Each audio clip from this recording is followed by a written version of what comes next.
O.J. Simpson, the look of a person that is a complete Class A narcissist and, in my opinion, wife beater. Now, I want to tell you a really quick story. When I was living in California, I worked for somebody who actually knew and met and lived right down the block from Nicole Brown Simpson. This person that I worked for worked with a lot of celebrities. I will just say that. And one of the things he told me was she was scary beautiful. And trust me, ladies, when a man tells you a woman was scary beautiful, like scary pretty, like in real life, he said she was not just a 10. She radiated peace, happiness, love. She was a beautiful person inside and out. I was working for this person in Brentwood, well, actually in Santa Monica, but this person lived in Brentwood. And I was working for this person back in, I want to say 2001, 2002. And I had told him of my own story of abuse just a year or two earlier before I started working for him. And he couldn't believe it. He said, why is it so many women have to go through this? Like, what is wrong with men that they're hurting women like this? And I said, it's just the signs. And a lot of women don't recognize the signs.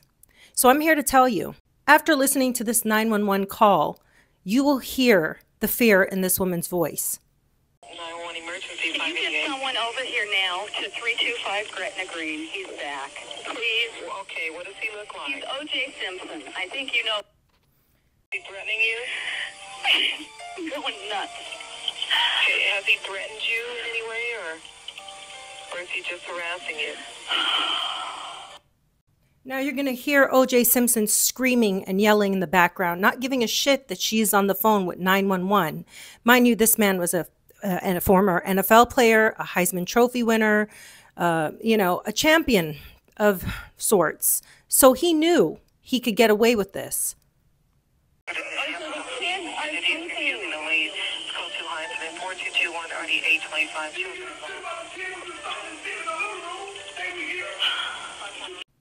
Luckily for me, I was able to get out of my domestic violence situation, and it was the most traumatic experience I could say I've ever experienced in my life.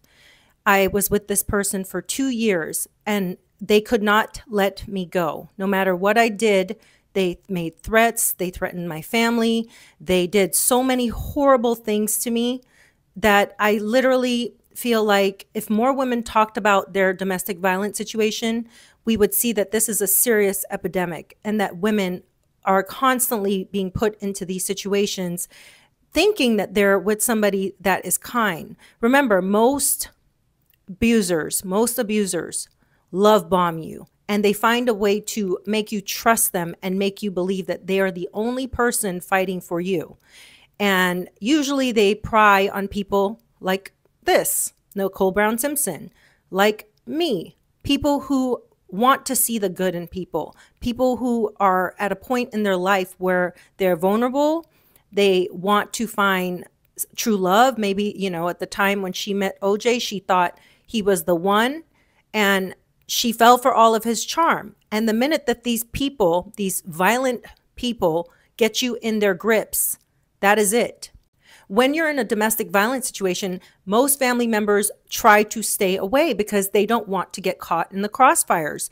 Usually they will try to fight for you, but because the victim usually goes back to the perpetrator, a lot of families sometimes just give up.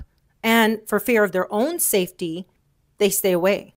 Whenever I see Nicole Brown Simpson, I don't just see a woman removed from myself. I see myself. I see what I went through, and I remember how horrible that was and how lonely it felt and how I had to really plan my escape properly because, like I said, leaving an abuser is a dangerous, dangerous time. It's far worse for women who are married and have children with their abuser. For me, luckily, I was not married to this person, so I was able to plan a complete getaway and had to change everything about myself just to make sure this person could not locate me or find me. And it's the hardest thing to do, but you have to do it.